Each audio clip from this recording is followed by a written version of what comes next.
1/2 kilo அரிசி வச்சு குக்கர்லேயே வந்து மட்டன் பிரியாணி எப்படி சேர்த்து பார்த்தலாம். இப்போ குக்கர் வச்சுட்டு 100 கிராம் எண்ணெய் சேர்த்துட்டு 1 ஸ்பூன் நெய் சேர்த்துங்க.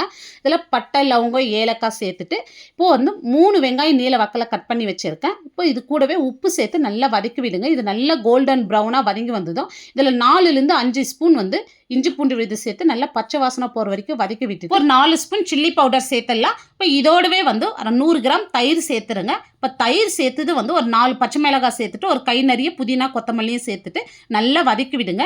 இது நல்லா வதங்கி வந்ததும் ஒரு 3 தக்காளி வந்து நல்ல நீல வாக்கில் கட் பண்ணி வச்சுருக்கேன், அதையும் சேர்த்துருங்க. நான் வீட்லேயே அரைச்ச பிரியாணி மசாலா வந்து ஒரு 1/4 ஸ்பூன் அளவுக்கு சேர்த்துட்டு நல்லா வதங்கி வரட்டும். இப்போ வதங்கி வந்ததும் மட்டனை சேர்த்துட்டு தேவையான அளவு உப்பு சேர்த்து நல்லா கலந்து விடுங்க.